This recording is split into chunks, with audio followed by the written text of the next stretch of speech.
Hello everyone, welcome back to this amazing channel called Shade Plus. मैं हूं आपकी mentor Ankita ma'am और हम लेके आए हैं आपके लिए एक बहुत ही अमेजिंग सीरीज जिसका नाम है एनसीईआरटी तड़का 2.0, जो ना ही आपके कंसेप्ट्स को क्लियर करने में आपकी मदद करेगी बट साथ ही साथ आप हाफ एन आवर से 1 आवर में किसी भी एक चैप्टर को फिनिश कर पाओगे, रिवाइज कर पाओगे, रिकैप्सुलेट कर पाओगे। यानी आपने अगर कभी भी एनसीईआरटी के चैप्टर को एक बार थॉरोली एनसीईआरटी से पढ़ा होगा तो this gonna help you at a very next level stage। तो जैसा कि मैंने आपको बताया था कि एनसीईआरटी तड़का सीरीज फोकस इस चीज पे कर रही है कि आप अपना ज्यादा से ज्यादा समय अपने कैलकुलेशन पार्ट को दे पाओ फिजिक्स और केमिस्ट्री में और ज्यादा स्कोर कर पाओ, क्योंकि हम जानते हैं कि जो हमारे नीट के स्टूडेंट्स होते हैं उनका कैलकुलेटिव पार्ट कंपैरेटिवली वीक हो जाता है। हमारा फेवरेट सब्जेक्ट मोस्टली स्टूडेंट्स का बायोलॉजी होता है, तो मैंने उस फेवरेट टॉपिक को भी बहुत कंसोलिडेट कंसाइज फॉर्म में लाने की कोशिश की है, जो ये इंश्योर कराती है भले ये कंसाइज हो बट इसका ये मतलब नहीं है कि इसमें कोई भी इंपॉर्टेंट चीज मिस्ड है।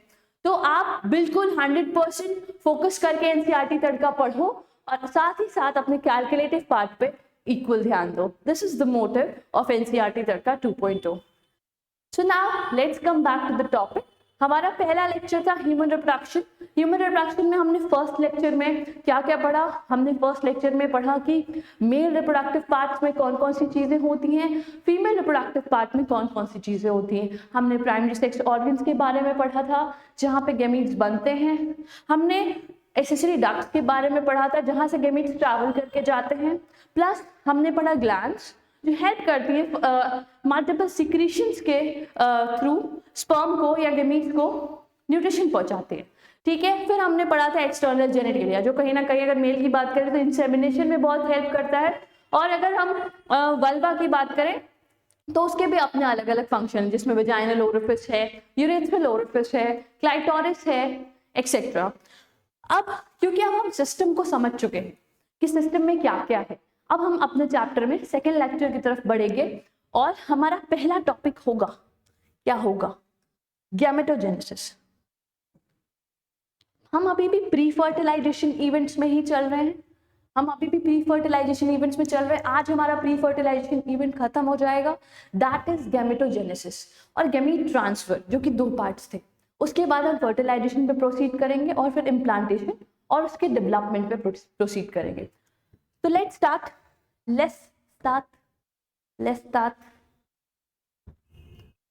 करते हैं गैमेटोजेनेसिस से।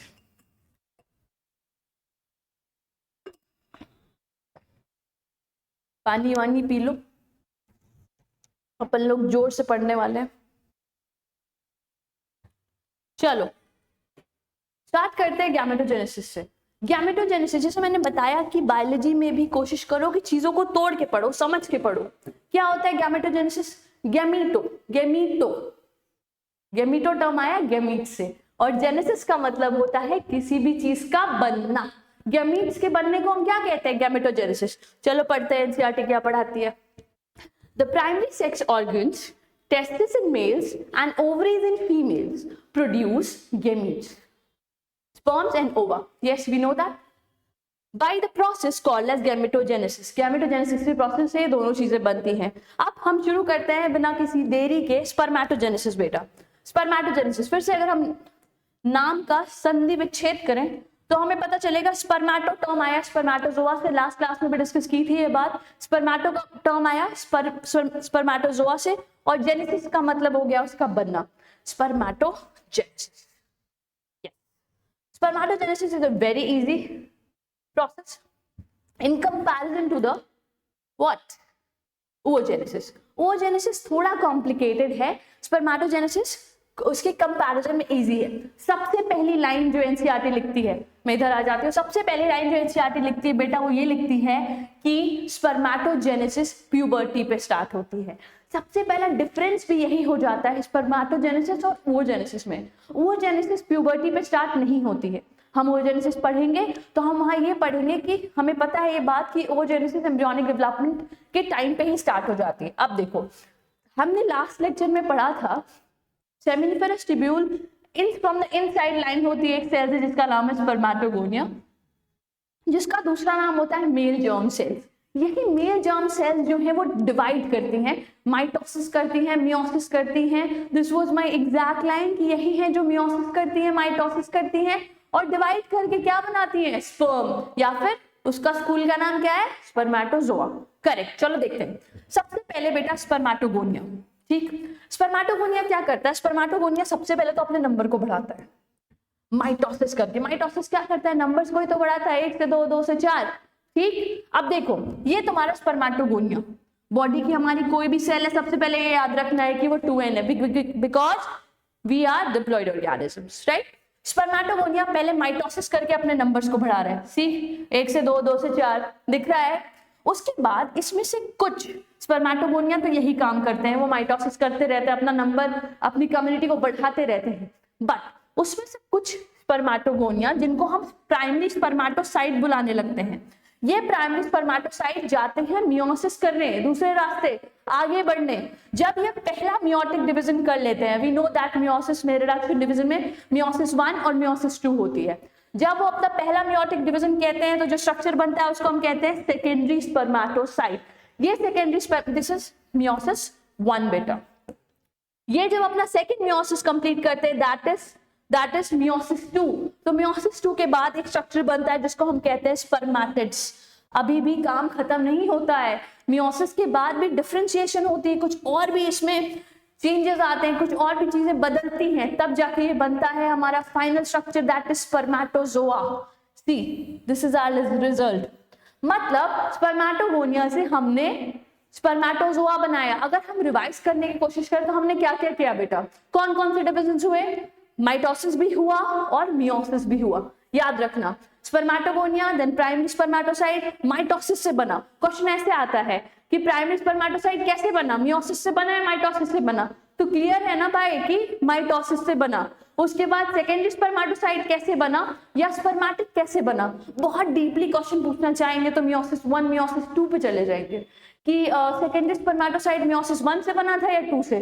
तो हम क्लियरली देख सकते हैं, एनसीईआरटी का ही फिगर है कि वो मियोसिस 1 से बना और स्पर्मेटिड फाइनल मियोसिस 2 से बना। फिर स्पर्मेटिड्स में भी कुछ डिफरेंशिएशंस होते हैं और फाइनली एक स्ट्रक्चर बन जाता है जिसका नाम है क्या? स्पर्मेटोजोआ, जिसको हम कॉमनली या उसके घर के नाम से स्पर्म्स बुलाते हैं। ठीक, this was spermatogenesis. One more thing what I am missing is, see मैंने बोला हम लोग डिप्लॉयड ऑर्गेनिजम्स हैं। तो अगर हम डिप्लॉयड ऑर्गेनिजम्स हैं तो हमारी कोई जर्म सेल्स है तो वो भी डिप्लॉयड ऑर्गेनिज्म होगी। अगर हमसे पूछता है कि प्राइमरी स्पर्मेटोसाइट की जरा प्लॉइडी बताओ तो भैया हमें पता है कि माइटोसिस कभी भी प्लॉइडी चेंज नहीं करती है, तो प्राइमरी स्पर्मेटोसाइट भी 2n ही होगा। बट अगर वो मियोसिस, उसके अंदर मियोसिस हो रही है तो मियोसिस से जो हमारा सेकेंडरी स्पर्मेटोसाइट बना वो क्या बनेगा? बाकी सारे स्ट्रक्चर्स क्या हो जाएंगे? n। हमारा स्पर्मेटिड क्या हो जाएगा? n। हमारा स्पर्मेटोजोआ क्या हो जाएगा? n। ठीक है, जब ये n और ओवा वाला n मिलेंगे तो फिर से एक diploid organism, diploid zygote produce होगा। प्लॉइडी में क्वेश्चंस आते हैं, याद रखना इस पार्ट से क्वेश्चंस आ चुके हैं। और मैं बताऊं अगर तुम्हें कि इस पार्ट से क्वेश्चन क्या आता है तो इस पार्ट से सबसे फेवरेट क्वेश्चन है नीट वालों का वो ये है, जो सबसे फेवरेट क्वेश्चन है उनका वो ये है। देखो द स्पर्मेटिड्स, स्पर्मेटोजोआ का जस्ट पहले वाला स्टेज, बच्चे बहुत गलत करते हैं, मैंने खुद भी ये देखा है। The spermatids are transformed into spermatozoa, ठीक है, by the process called as spermiogenesis. After spermiogenesis, sperm's head become embedded in the Sertoli cells and are finally released from the seminiferous tubules by a process called as spermiation. बेटा यहाँ पे दो process का नाम बहुत बार पूछा है, पहला है स्पर्मिएशन, दूसरा है स्पर्मियोजेनेसिस। कंफ्यूजन हो जाती है, सिंपल सी बात है, कंफ्यूजन आती है यहाँ पे क्योंकि यहाँ पे तीन एक जैसे दिखने वाले लोग हैं। एक का नाम है स्पर्मेटोजेनेसिस, एक का नाम है स्पर्मियोजेनेसिस और एक का नाम क्या है? बिल्कुल सही, स्पर्मिएशन। तीनों एक ही प्रोसेस के आसपास है, लेकिन ये बच्चे हैं, ये फादर है। This is the whole process, पूरा स्टार्टिंग से लेके एंड तक के हम पूरे फॉर्मेशन को कहते हैं स्पर्मेटोजेनेसिस। ठीक, लेकिन what is spermiogenesis, the last वाला प्रोसेस, द सेकंड लास्ट वाला प्रोसेस, रादर सेकंड लास्ट वाला प्रोसेस, स्पर्मेटिड से स्पर्मेटोजोआ के बनने में लगा है मियोजेनेसिस, और स्पर्मिएशन वो है कि चलो अब हो गया हमारा काम, हमें चाहिए न्यूट्रिशन, हम चलेंगे नर्स सेल के पास, दैट इज सर्टोली सेल के पास, उससे लेंगे न्यूट्रिशन और चलेंगे अपने काम पे। अब देखो ये स्टेप स्पर्मेटिड से स्पर्मेटोजोआ का बनना, this step is called as spermiogenesis. बेटा ये मैं 3-4 बार रिपीट इसलिए कर रही हूँ ना क्योंकि 3-4 बार पूछता रहता है हर साल, ठीक। और स्पर्मेटोजोआ आगे कहाँ चला जाता है, सर्टोली सेल के पास, एक प्रोसेस है स्पर्मिएशन, उसके थ्रू आगे बढ़ जाता है। ये देखो एक फोटो भी बनी हुई है बड़ी अच्छी सी, इस फोटो को पढ़ते हैं आप। देखो बेटा ये बहुत डीप जूम्ड व्यू है ऑफ सेमिनिफेरस ट्यूब्यूल जो हमने देखा था। तो सेमिनिफेरस ट्यूब्यूल में हमें मेल जर्म सेल्स दिखती थी, ये देखो स्पर्मेटोगोनियम, एक सिंगुलर टर्म लिखा है गोनियम, स्पर्मेटोगोनिया है, ये डिवाइड कर रहे हैं, ये देखो सर्टोली सेल भी प्रेजेंट है, सब कुछ हो रहा है, प्राइमरी स्पर्मेटोसाइट बना है, सेकेंडरी स्पर्मेटोसाइट बना है, स्पर्मेटिड बना है, स्पर्मेटोजोआ बना है, ये प्रोसेस अभी जस्ट हमने देखा, this is what spermatogenesis. Last में देखो इस स्पर्मेटिड को, स्पर्मेटोजोआ को, ये स्पर्मेटोजोआ कहाँ भाग रहा है, ये स्पर्मेटोजोआ भाग रहा है सर्टोली सेल के पास, ठीक, ये सर्टोली सेल के पास जाता है न्यूट्रिशन लेने, और इसी प्रोसेस को हम कहते हैं व्हाट, स्पर्मिएशन। याद रखना इंपॉर्टेंट है इसलिए इतना एम्फसाइज्ड है। फिर एक और पार्ट है इसमें जो जरूरी है, that is hormonal control of spermatogenesis. देखो इसका कोई अलग से हेडिंग नहीं दिया एनसीईआरटी में, लेकिन ये इंपॉर्टेंट है इसलिए मैंने इसको एक अलग से हेडिंग बना दी है। चलो पढ़ते हैं। स्पर्मेटोजेनेसिस में बेसिकली एक हाइपोथैलेमिक हार्मोन है जीएनआरएच, गोनाडोट्रोपिन रिलीजिंग हार्मोन, जो एंटीरियर पिट्यूटरी से बोलता है कुछ सिक्रीट करने के लिए। इन्हीं कुछ का नाम और कुछ का फंक्शन हमें जानना है। Spermatogenesis starts at the stage of puberty, yes we know that, due to significant increase in the secretion of gonadotropin releasing hormone, that is GnRH, जिसको एनसीईआरटी लिखती है it is a hypothalamic hormone. Hypothalamus इसको release करता है और कहता है anterior pituitary से, कौन से पिट्यूटरी से कहता है, एंटीरियर पिट्यूटरी से, सुनो जरा, रिलीज करो गोनाडोट्रोपिन्स। देखो कौन कौन से है वो गोनाडोट्रोपिन्स, वो दो गोनाडोट्रोपिन्स है, LH और FSH, बहुत ही इंपॉर्टेंट। LH जिसका फुल फॉर्म है luteinizing hormone, we know that. FSH जिसका फुल फॉर्म है फॉलिकल स्टिमुलेटिंग हार्मोन। देखो ये दोनों क्या करते हैं, LH acts at the Leydig cells and stimulates synthesis and secretion of androgen, ठीक है। Leydig cell androgen secrete करती है, ये बात पता है, लेकिन हमेशा थोड़ी करती रहेंगी, करो, कोई तो कंट्रोल कर रहा होगा यहाँ से, this is the commander of the system, right. तो ये बोलता है LH कि LH Leydig सेल को कंट्रोल करता है, एंड्रोजन सिक्रीट करवाता है, L से LH, L से Leydig सेल, याद रखना। एंड्रोजन सिक्रीट कराता है, in turn stimulates the process of spermatogenesis, और इवेंचुअली एंड्रोजन क्या करता है, स्पर्मेटोजेनेसिस के प्रोसेस को स्मूथ कराता है। LH का फंक्शन समझ में आता है, LH मतलब L से LH, L से Leydig सेल्स। Leydig सेल्स क्या करेंगे, एंड्रोजन सिक्रीट करेंगे, उसमें है टेस्टोस्टेरोन भरा हुआ, और ये मिलके क्या कराएंगे, स्पर्मेटोजेनेसिस को प्रॉपर। फिर बेटा एक और हार्मोन भी तो है, एक और गोनाडोट्रोपिन है जिसका नाम है FSH। FSH act on the Sertoli cells and stimulate secretion of some factors which help in the process of spermiogenesis. Spermiogenesis, देखो क्या लिखा है, spermiogenesis, यहाँ ध्यान रखना, ये चीज मिस हो सकती है, ठीक है। LH का काम समझ में आता है, LH का काम समझ में आता है, उस स्पर्मेटोजेनेसिस में हेल्प कर रहा है। यहाँ स्पर्मेटोजेनेसिस लिखा है, यहाँ स्पर्मियोजेनेसिस लिखा है, बहुत सारे बच्चों ने इसको पहली बार देखा आज, ठीक है, बहुत सारे बच्चों ने इसको पहली बार देखा कि यहाँ तो स्पर्मियोजेनेसिस लिखा है। स्पर्मियोजेनेसिस मतलब पता है ना, सेकेंड लास्ट वाला step, the formation of spermatozoa from spermatids, ये रेगुलेट करता है FSH, फॉलिकल स्टिमुलेटिंग हार्मोन। ये सर्टोली सेल पे एक्ट करता है और इस वाले प्रोसेस को हेल्प करता है, ठीक है। कुछ ऐसे फैक्टर सिक्रीट करता है जिससे ये हेल्प करता है। बाकी ये नर्स सेल तो है ही, आगे बाकी सारे काम भी करता है।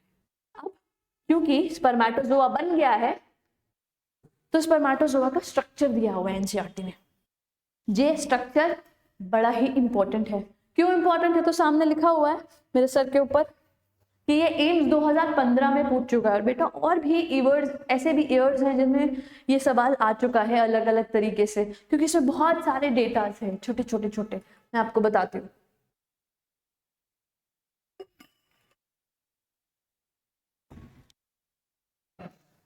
चलो देखते हैं स्ट्रक्चर में क्या है। स्ट्रक्चर आपको दिख रहा है सबसे पहले, ठीक है। सबसे पहले कोई चीज है यहाँ पे लिखा हुआ है, देखो, the sperm head contains an elongated haploid nucleus, the anterior portion of which is covered by a cap-like structure called as acrosome. बाकी सारी चीजें आप इससे ही रिवाइज करना, फिगर से ही रिवाइज करना, मैं कराती हूँ। सबसे पहले बेटा एक स्पर्म के 3 पार्ट्स, कौन कौन सा? हेड, मिडिल पीस और टेल, ठीक है। सबके अपने अपने इंपॉर्टेंट सी चीजें हैं यहाँ पे। चलो देखते हैं क्या क्या है। हेड में क्या है? हेड में न्यूक्लियस है, उसके एंटीरियर पार्ट में एक स्ट्रक्चर है, कैप लाइक स्ट्रक्चर, जिसको हम एक्रोसोम कहते हैं। एक्रोसोम्स बहुत इंपॉर्टेंट है। एक्रोसोम्स की बात करें बेटा तो एक्रोसोम्स में भरे हुए बहुत सारे enzymes.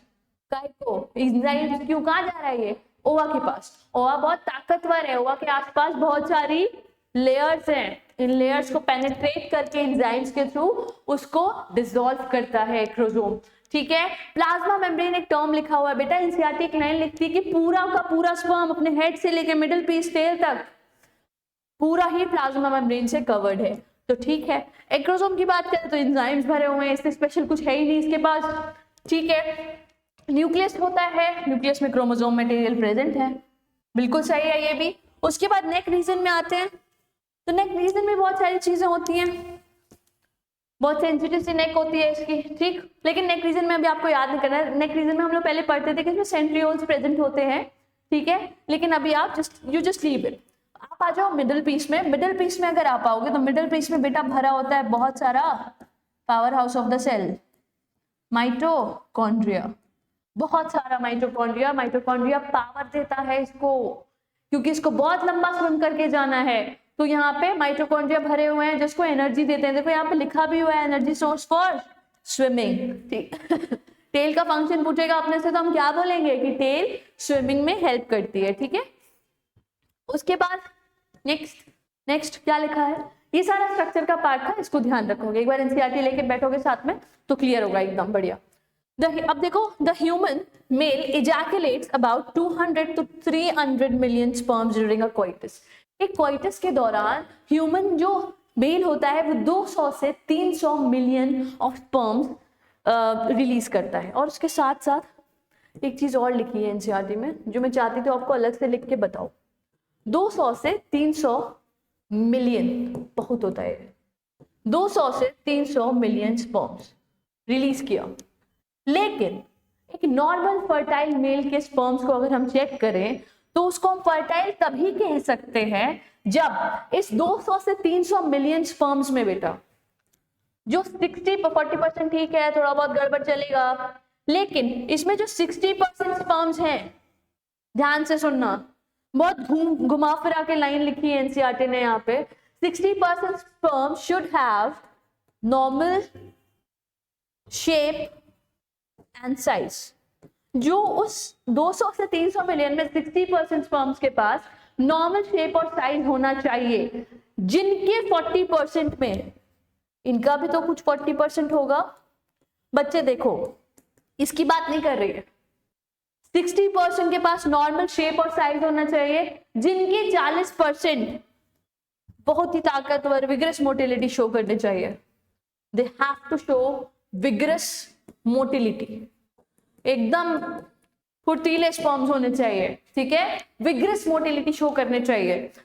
60% normal shape and size, उस 60% में से 40% should have to show vigorous motility, then and only then we can call a male as a fertile male. याद रखना ये डेटा, ठीक। चलो आगे बढ़ते, रुकते नहीं है। एक और टर्म है the seminal plasma. The seminal plasma मैंने आपको बताया था कि सेमिनल टर्म आया तो उसका ये थोड़ी मतलब है मैम कि ये सेमिनल प्लाज्मा का ही सिक्रीशन है ना, ये सेमिनल प्लाज्मा क्या है? उन तीनों ही ग्लैंड्स का सिक्रीशन है, prostate gland, a prostate gland, seminal vesicle, a pair of seminal vesicle and a pair of bulbourethral gland, इन तीनों का सिक्रीशन सेमिनल प्लाज्मा। देखो देखो देखो देखो देखो देखो, एक टर्म है बच्चे, अभी तक पढ़ते आए थे स्पर्म, और एक टर्म होता है सीमेन। जो रिलीज हो रहा है ना ह्यूमन से वो सीमेन है, वो सिर्फ स्पर्म नहीं है। तो क्या डिफरेंस है इन दोनों में? अगर तुम स्पर्म्स के अंदर सेमिनल प्लाज्मा ऐड कर देते हो तो उसका नाम बदल जाता है, उसको हम कहने लगते हैं क्या? सीमेन। वही चीज यहाँ लिखी है, the seminal plasma along with the sperms constitute the semen. The function of male sex accessory ducts and glands are maintained by the testicular hormone androgen. ठीक, दो बातें लिखी हैं यहाँ पे। सीमेन कौन है ये सामने, इसको ध्यान में रखना। जब स्पर्म बन के आया उधर से टेस्टिस से बाज रेफरेंस से होते हुए, जब वो सेमिनल वेसिकल बल्बल ग्लैंड और प्रोस्टेट ग्लैंड के सिक्रीशन से मिला, तो जो चीज बाहर इजैकुलेट हुई पेनाइल यूरेथ्रा से उसको हम सीमेन बोलते हैं। ठीक, प्लस ये जो भी फंक्शंस है एसेसरी डक्ट्स के, ग्लैंड्स के, ये सारा एक ही हार्मोन है, एक ही ग्रुप ऑफ हार्मोन है, टेस्टिकुलर हार्मोन, जो उसको कंट्रोल करता है। उस हार्मोन का नाम क्या है? एंड्रोजन। ये याद रखो। ठीक है, ठीक है, आगे बढ़ते हैं, नहीं रुकेंगे, हम खत्म करेंगे इसको। ठंडी का टाइम है, बहुत कम बच्चे पढ़ते हैं इस समय, this is the best time to study, आगे बढ़ने का बेस्ट टाइम है। ठीक है, रजाई से बाहर निकलो, पढ़ाई पे आगे बढ़ो, पार्टी मत करो। सेलेक्ट हो जाएंगे तब पार्टी करेंगे, अभी एनसीईआरटी पढ़ते हैं। ठीक है, चलो। हाँ, अब बेटा दूसरा प्रोसेस आया oogenesis। This was all about the spermatogenesis. अब बढ़ते हैं oogenesis, जो उसके कंपैरिजन में थोड़ा सा कॉम्प्लेक्स प्रोसेस है, प्यूबर्टी से स्टार्ट भी नहीं होता है, 2-3 बार ये अरेस्ट भी हो जाता है बीच में, बड़ा रोक टोक है इसमें। ठीक है, चलो।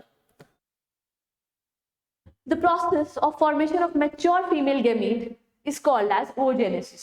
Maybe ये थोड़ा ज्यादा लाइट आ रही होगी आपके पास, आप अपने साथ एनसीईआरटी रखो। I am reading everything, it will be clear for you. The process of formation of mature female gamete is called as oogenesis, which markedly different from spermatogenesis. Yes, oogenesis is initiated during embryonic development. कुछ important line underline करूंगी।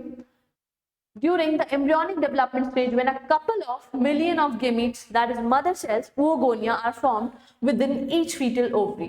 एक और बात, no more oogonia are formed or added after birth. ठीक है, birth के पहले embryonic development के टाइम couple of मतलब कुछ millions of gametes, mother cells, जिसको oogonia कहते हैं, जिसके वहां पे मेल germ cell था spermatogonia, यहाँ पे oogonia है, ये बन जाते हैं एक एक fetal ovaries में। बर्थ के बाद कोई भी oogonia ऐड नहीं होती है, हालांकि डिस्ट्रॉय होती हैं जरूर। ठीक है, मिलियंस ऑफ oogonia प्रेजेंट है। आगे देखते हैं, these cells start division and enter into prophase 1 of meiotic division। ये अपना, जैसे हमने देखा था स्पर्मेटोगोनिया अपना डिवीजन स्टार्ट कर रहे थे, ये भी अपना डिवीजन स्टार्ट करती है, लेकिन इनको अरेस्ट कर दिया जाता है। कब तक? जब तक ये बच्ची बड़ी नहीं हो जाती है, इसकी मेंस्ट्रुअल साइकिल स्टार्ट नहीं हो जाती है और ये ओवुलेशन नहीं करने वाली होती है। जस्ट प्रायर टू ओवुलेशन, ये जो यहाँ अभी अरेस्ट हुआ है प्रोफेज 1 में, ओवुलेशन में जाके ओवुलेशन के जस्ट पहले ये अरेस्ट खत्म होता है। ठीक, आओ पढ़ते हैं इसको और अच्छे से। These cells start division and enter into prophase 1 of the meiotic division and get temporarily arrested at this stage. इसको हम कहते हैं प्राइमरी ओवोसाइट। ये उस बच्ची, वो जो बच्ची है, ठीक है, ये प्राइमरी ओवोसाइट के स्टेज में जाके अरेस्ट हो गया, प्रोफेज में प्राइमरी ओवोसाइट अरेस्टेड है। अब इसके ऊपर कुछ लेयर्स बन जाती है थोड़ा प्रोटेक्शन के लिए। Each primary ovocyte then gets surrounded by a layer of granulasa cells and is called as primary follicles। मतलब एक प्राइमरी ओवोसाइट है, इस प्राइमरी ओवोसाइट के आसपास, इस प्राइमरी ओवोसाइट के आसपास कुछ ग्रैनुलोसा सेल्स होती है जिनकी लेयर्स बन जाती है। These layers, इन लेयर्स को हम कहते हैं क्या? फॉलिकल्स। अगर एक प्राइमरी ओवोसाइट के बाहर एक लेयर बन जाती है तो उसको कहते हैं क्या? Primary follicle. ठीक है, आगे बढ़ते हैं, क्या लिखा है? A large number of these follicles degenerated during the phase from birth to puberty। देखो बर्थ अभी हुई है, ठीक, बर्थ के टाइम पे क्या था? बर्थ के टाइम पे हमने देखा कि जो oogonia बने थे वो गए थे, वो स्टार्ट कर रहे थे अपना डिवीजन, और डिवीजन के टाइम पे क्या हुआ? वो अरेस्ट हो गए प्रोफेज 1 में। Prophase 1 will be important question for here. ठीक है, वो अरेस्ट हो गए। अरेस्ट होने के बाद जब बर्थ हुई, बर्थ से लेके प्यूबर्टी तक ये जो couple of millions of oogonia थे, ये डीजनरेट होते होते होते कितने नंबर्स तक आ गए? 60,000 टू 80,000, 60,000 to 80,000 पे पहुंच गए. Therefore, at puberty only 60,000 to 80,000 primary follicles are left in each ovary. एक ओवरीज में जहां पे couple of millions of begonias थे, वहां पे कितने बचे? वहां पे बचे सिर्फ 60,000 से 80,000. आगे देखते हैं. The primary follicles get surrounded by more layers of granulosa cells and new theca are called as secondary follicles. बेटा देखो, ये जो oocyte बना ना, अभी दिखाया तुमको मैंने. सपोज करो ये हमारा प्राइमरी oocyte है, ठीक है. इस प्राइमरी oocyte के बाहर कुछ लेयर्स बनी, इनको हमने कह दिया, अब इसका नाम हमने रख दिया, ये प्राइमरी फॉलिकल है. हम इसको बेटर नाम दूं, primary oocyte with in the primary follicle. अगर इसके बाहर और लेयर्स आ गई यार, ये लो, इसको हमने कह दिया और लेयर्स आ गई प्रोटेक्शन के लिए, इनको हम कहने लगे, इसका नाम हो गया सेकेंडरी फॉलिकल. और अगेन अगर मैं इसको बेहतर नाम से बुलाऊं तो मैं इसको कहूंगी primary oocyte with in the secondary follicle. ठीक है. उसके बाद एक और लेयर आती है, उस लेयर का जरा नाम देखें तो एक और लेयर आती है. ये इंपॉर्टेंट लेयर है क्योंकि इसमें क्वेश्चन आ जाता है. The secondary follicle soon transform into a tertiary follicle. और लेयर्स आ गई और डिफरेंशिएशन हो गया. ठीक है. Which is characterized by a fluid cavity called as क्या? एंट्रम. और इससे समझते हैं, थोड़ा बेहतर हो जाएगा. देखो बेटा, ये एक ओवरी है, कोई भी ओवरी में देखो यहाँ पे बहुत सारे क्या है? Primary follicles. In primary follicles के अंदर जानते हो ये देखो क्या है? छोटा छोटा स्ट्रक्चर जो यहाँ पे निकलने भी वाला है, ये था प्राइमरी oocyte. अब यहाँ से कोरिलेट करके पढ़ो, यहाँ बीच में प्राइमरी oocyte है. ये देखो डिवाइड भी कर रहे हैं, सब कुछ हो रहा है. यहाँ पे प्राइमरी फॉलिकल है, ये कहीं ना कहीं तुम्हारा सेकेंडरी फॉलिकल भी है. एनसीईआरटी लिखती नहीं है इसको. ठीक. प्राइमरी फॉलिकल थोड़ी सी और लेयर्स आई, सेकेंडरी फॉलिकल थोड़ा सा और डिफरेंशिएशन वगैरह हुआ तो टर्शियरी फॉलिकल शोइंग एंट्रम. ये देख रहे हो, ये कैविटी, ये खाली है, कोई स्ट्रक्चर नहीं है, ये खाली जगह है जिसमें फ्लूइड भरा हुआ है, वो कहते हैं एंट्रम. जब भी हमें एंट्रम दिखने लगे इसका मतलब ये टर्शियरी फॉलिकल बन चुका है. प्लस एक और चीज बेटा देखो, ध्यान से समझना, थोड़ा सा समझा देती हूँ, ये इंपॉर्टेंट है, बहुत सारे बच्चों को नहीं समझ में आता है. देखो, सबसे पहले हमारे पास था प्राइमरी oocyte. सपोज करो ये पिंक वाला प्राइमरी oocyte है. क्या दिख रहा है? यस, पिंक वाला प्राइमरी oocyte है. और इसके बाद मैं बनाती हूँ ब्लू कलर की ग्रैनुलोसा लेयर. कलर चेंज कर रहे हैं हमने बनाया ब्लू कलर की ग्रैनुलोसा लेयर. इसको क्या नाम दिया? इसको हमने नाम दिया था प्राइमरी फॉलिकल. और इस प्राइमरी फॉलिकल के अंदर है प्राइमरी oocyte. ये भी याद रखना है. ठीक. उसके बाद ये हुआ बेटा, अरे ये पिंक से ब्लू क्यों हो गया? ठीक. अब क्या हुआ? इसके बाहर कुछ और भी लेयर्स बनी. ये देखो, थोड़ा बड़ा कर रही हूँ उसको, मैं थोड़ा रफ बना रही हूँ.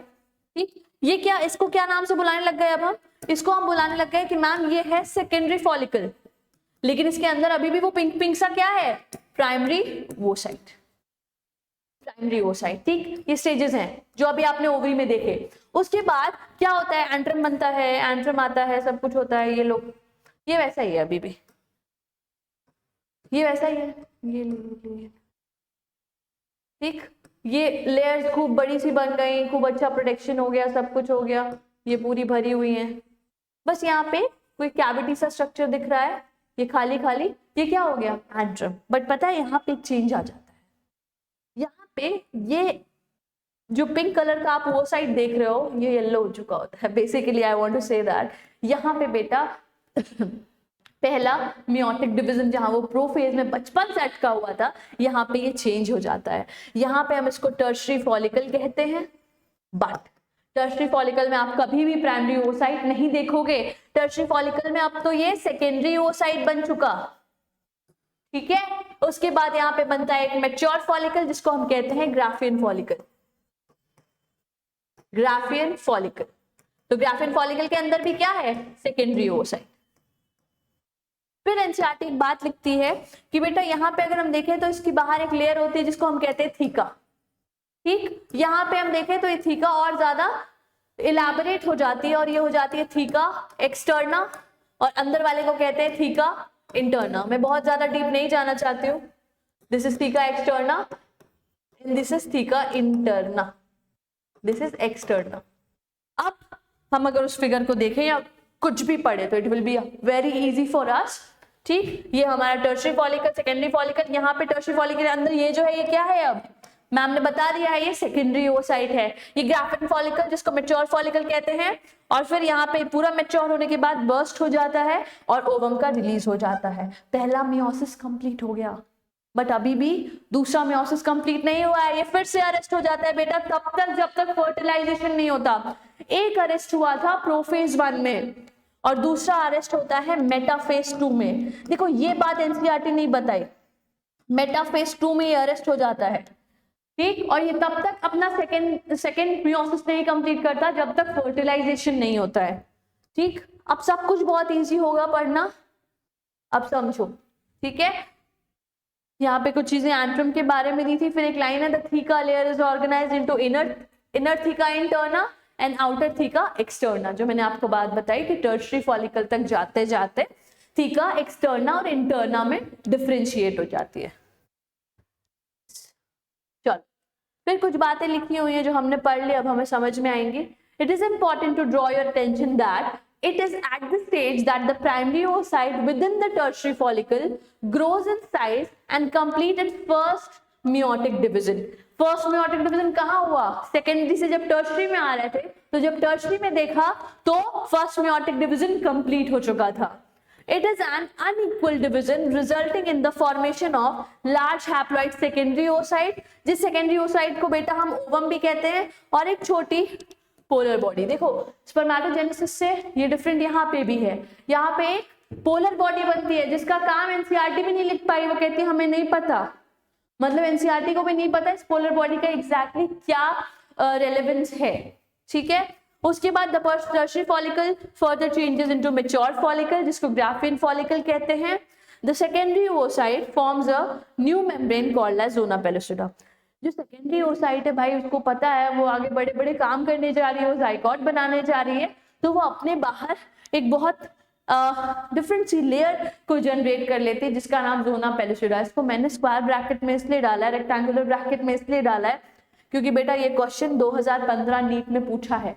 उस लेयर का क्या नाम है जो सेकेंडरी oocyte के बाहर होती है, उसका नाम है ज़ोना पेलुसिडा, ठीक है, ये चीज याद रखना। उसके बाद the graphene follicle now ruptures to release the secondary oocyte from the ovary by the process of ovulation. यहाँ पे ovulation हो जाता है finally 14th day of the menstrual cycle पे। This will be discussed अभी soon. कोई भी doubt होगा तो मुझे बताना। अब जैसे स्पर्मेटोसाइट्स हमने स्पर्मेटोजेनेसिस देखी थी, हम चाहे तो यहाँ पे भी इसको समझ सकते हैं। वो गोनिया जो कि 2n होंगे, ये माइटोसिस से अपना नंबर बहुत बढ़ाए भाई, couples of millions of numbers बनाए, ठीक है। ये प्राइमरी oocyte ये आगे बढ़ी रही थी फर्स्ट मियोटिक डिवीजन के लिए, लेकिन ये क्या हो first meiotic division completed prior to ovulation, यहाँ पे अरेस्ट हो गया, ये बर्थ चाइल्ड प्यूबर्टी तक ऐसे ही रहा। फिर जैसे ही ओवुलेशन आने वाला रहा, ग्राफिन फॉलिकल ने रिलीज किया सेकेंडरी oocyte, ठीक है, जो आगे जाके जिसको हम ओवम कह रहे हैं, और फर्स्ट पोलर बॉडी, ठीक, फर्स्ट पोलर बॉडी। और ये ऐसा होता नहीं है, ये स्टेप तभी आता है जब फर्टिलाइजेशन होता है, नहीं तो ये सेकेंडरी oocyte हर मंथ लगभग 14th डे पे रिलीज होता है और डिस्कार्ड हो जाता है बॉडी से अगर फर्टिलाइजेशन नहीं हुआ, ठीक। This was it. ये पोलर बॉडीज जो बनी है इनका कोई सिग्निफिकेंस नहीं बताया गया। ये थी oogenesis, और oogenesis से ही मिलती जुलती भाई मेंस्ट्रुअल साइकिल है, तो यहाँ पे आपको कोरिलेट करके पढ़ना पड़ेगा। ये जो अभी हमने ओवरी का क्रॉस सेक्शन देखा था वो आपको मेंस्ट्रुअल साइकिल से थोड़ा सा कोऑर्डिनेट करना पड़ेगा, मैं हेल्प करूंगी इसमें। अब शुरू करते हैं मेंस्ट्रुअल साइकिल। तो मेंस्ट्रुअल साइकिल के बारे में we know the general things like the starting of the menstrual cycle is called as menarche, जो कि लगभग 28 से 29 डेज की होती है, और एनसीईआरटी कहती है कि अप्रोक्सीमेटली 50 इयर्स ऑफ एज की जब एक फीमेल हो जाती है तो मेनोपॉज आ जाता है, दैट इज मेंस्ट्रुएशन बंद हो जाता है। तो जल्दी जल्दी से उसके बारे में कुछ चीजें पढ़ लेते हैं। क्या है the reproductive cycle in female primates, याद रखना प्राइमेट बोले तो मंकी, एप्स, ह्यूमन सब आ जाते हैं, इनको हम कहते हैं क्या menstrual cycle. Lack of menstruation may be indicative of pregnancy, हो सकता है मेंस्ट्रुएशन नहीं आना प्रेगनेंसी का इंडिकेशन हो सकता है, लेकिन जरूरी नहीं है। It may also be cause due to some underlying causes, बहुत सारी चीजें हो सकती हैं, हेल्थ इश्यूज हो सकते हैं, स्ट्रेस हो सकता है, इसकी वजह से भी मेंस्ट्रुएशन या मेंस्ट्रुअल साइकिल रुक सकती है। ठीक है, अब द साइकिल स्टार्ट्स। अब देखो हम साइकिल को थोड़ा सा पढ़ लेते हैं। मैं फिर से आपको प्रेफर करूंगी इससे पढ़ाना, और फिर हम लोग चलेंगे अपने वर्ड्स वाले part. This is a very important thing. चलो बेटा, मेंस्ट्रुअल साइकिल। मेंस्ट्रुअल साइकिल में बेसिकली कुछ लोग कहते हैं 3 फेज, कुछ लोग कहते हैं 4 फेज। कौन कौन से फेजेस अभी देखते हैं। सबसे पहले मेंस्ट्रुअल साइकिल शुरू होती है तो एक फेज आता है मेंस्ट्रुएशन। मेंस्ट्रुएशन का फेज जो 3 से 5 दिन का होता है। जो एंडोमेट्रियम बनी हुई है वो एंडोमेट्रियम टूटती है in the form of bleeding होती है। उसके बाद क्योंकि एंडोम, देखो यहाँ पे मेंसेस भी कहते हैं इसको, बहुत लोग अलग अलग नाम से बुलाते हैं। ठीक है, मेंसेस, मेंस्ट्रुएशन, पीरियड्स, महीना, etcetera etcetera, there are so many things. ठीक है, ओके।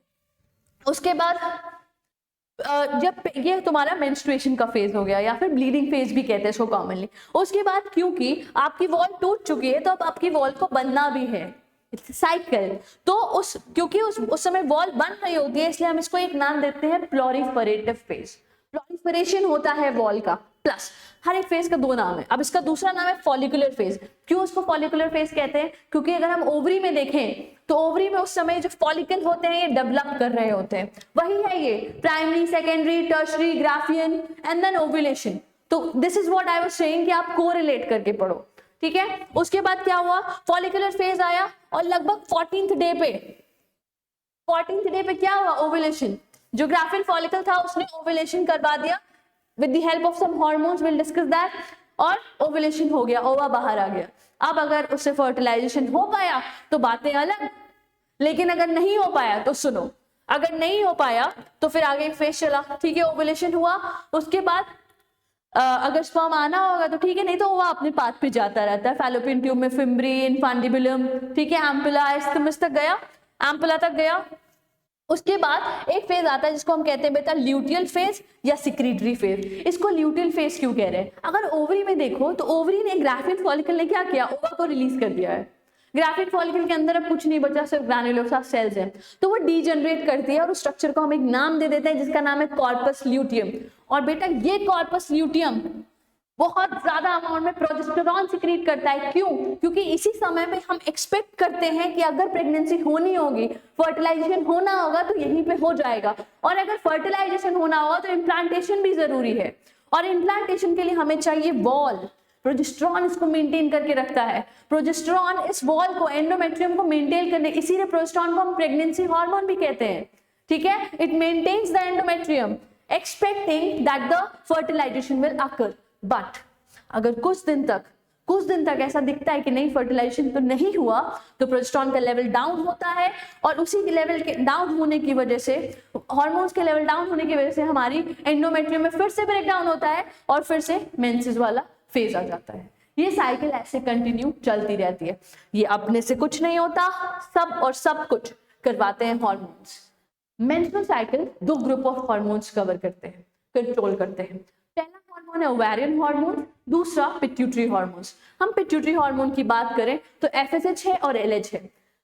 ठीक, मुझे LH हमेशा ऐसे याद रहा कि LH सर्ज होता है तो ओव्यूलेशन होता है। LH सर्ज होता कब है, 14वें दिन पे ओव्यूलेशन होता है, तो तुरंत सब कुछ बॉडी सब थोड़ी फास्ट करेगी।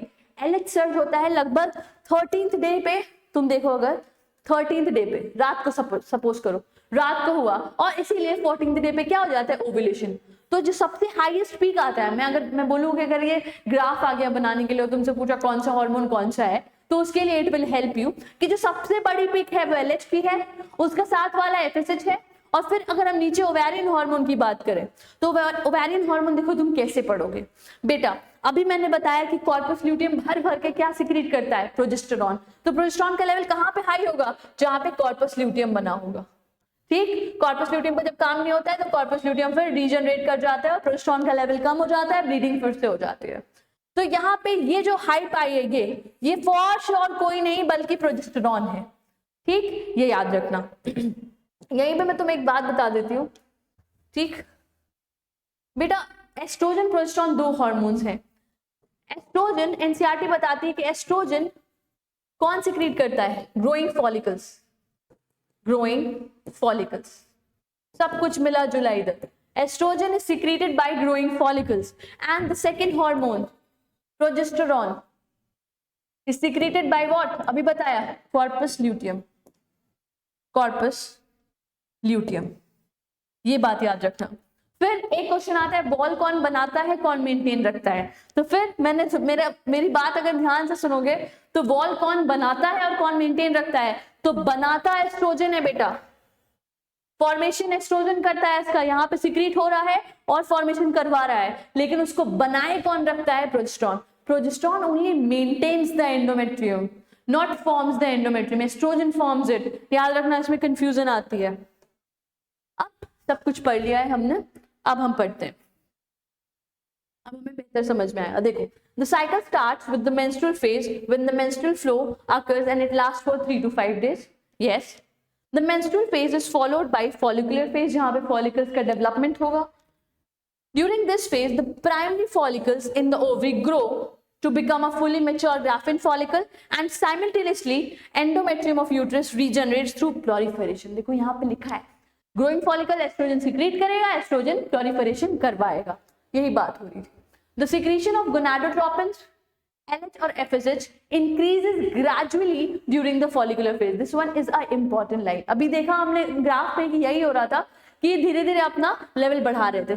And stimulates follicular development as well as secretion of estrogen by the growing follicle. देखो सब कुछ तो यहीं से कंट्रोल हो रहा है, तो ये यही लिखते हैं कि फॉलिकल जो FSH का नाम पड़ा है वो यहीं से पड़ा है, फॉलिकल स्टिमुलेटिंग हार्मोन। फॉलिकल्स को कौन स्टिमुलेट कर रहा है? FSH.